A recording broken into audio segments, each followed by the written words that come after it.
শেষ রাতের দিকে প্লেনের শব্দে আমার ঘুম ভেঙে যায়। এরপর আর ঘুম ধরতেছিল না, কারণ সকালে আপুরা চলে যাবে, ওদের জন্য খারাপ লাগতেছিল। আবার ফজরের আজান দিয়ে দিছিল, তো শিয়াল ডাকতেছিল দেখে আমি বাইরে যাই যে দেখি শিয়াল দেখা যায় কি না, কিন্তু দেখা যাচ্ছিল না। পরে সকালে ফ্রেশ ট্রেশ হয়ে রেডি হয়ে আপুদের সাথে আমিও বের হয়ে গেলাম ওদেরকে সিএফ করতে। তো যাওয়ার পরে দেখলাম প্ল্যাটফর্মে খুব একটা মানুষজন ছিল না। সকাল সকাল তো আসলে এভাবেই ছিল না। একটা ট্রেন আসলে কিছুক্ষণের মধ্যেই, এটা হচ্ছে চট্টগ্রামগামী একটা ট্রেন। তো আমরা আমাদের ট্রেনের জন্য অপেক্ষা করতেছিলাম আপুর সাথে। তখনও আমার গল্প শেষ হচ্ছিল না, গল্প করতেছিলাম দাঁড়ায় দাঁড়ায়। আপু বলতেছে আমাদের সাথে চল। তো এখন তো কোনোভাবেই যাওয়া সম্ভব ছিল না। আমি বললাম যে তুমি যাও, আমি মাহি যেহেতু পরীক্ষা শেষ হয়ে গেছে, মাহি আমি আম্মু একসাথেই যাব। তো আমরা আমাদের ট্রেনের জন্য অপেক্ষা করতেছিলাম, কিন্তু আমাদের ট্রেন আসতেছিল না দেখে আমি বারবার উকি দিয়ে দেখতেছিলাম অন্য সবার মতো, যে একটা কিউরিসিটি, কখন ট্রেন আসবে কখন ট্রেন আসবে।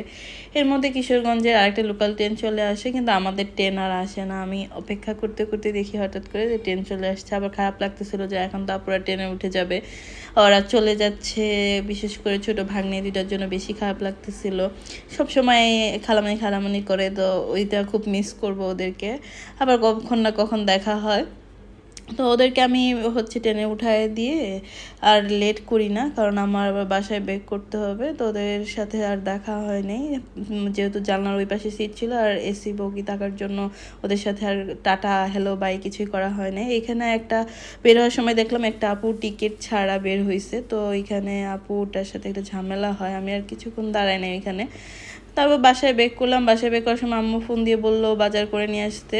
তো চলে গেলাম বাজারে। যেহেতু সামনে কুরবানি, আম্মু বলে দিছে যে খুব বেশি মাছ মাংস না কিনতে। তো আমি ভাবলাম যে অল্প মাছ নিয়ে যাই, মাংস আর না কিনি। যেহেতু মাংস আমরা হচ্ছে ফ্রিজের মাংস এভাবে খাই না, আমরা রেগুলার হচ্ছে মুরগি টুরগি কিনে নিয়ে যাই। আর গরু মাংস এখন আপাতত কয়েকদিন খাবো না। তো আমি ছোট মাছ নিলাম 2 রকমের, আর কিছু তাজা সবজি সকাল সকাল যেটা বাজারে চলে আসছিলো সেটা নিয়ে নিলাম। বাসায় এসে দেখে আম্মু আর মাহি অলরেডি রেডি হয়ে গেছে, কারণ মাহির আজকেও পরীক্ষা আছে। আবার আন্টি আসবে দুপুর 2টার দিকে, তো মাছের তো এইভাবে রাখা যাবে না, সবগুলো মাছ আমাকে কাটতে হয়েছে। তো মেয়ে মানুষ যেহেতু, সিচুয়েশন সময় সুযোগ সব কিছু বুঝে কাজ করতেই হবে। আম্মু বলে গেছে দুপুরে রান্নাটাও করতে, দুপুরের রান্নাও আমাকে করতে হবে। তো মাছ টাছ কেটে দেন, তাজা মাছ তাজা সবজি দিয়ে দুপুরের রান্নাও সেরে ফেললাম। আজকে এই পর্যন্তই, আল্লাহ হাফেজ।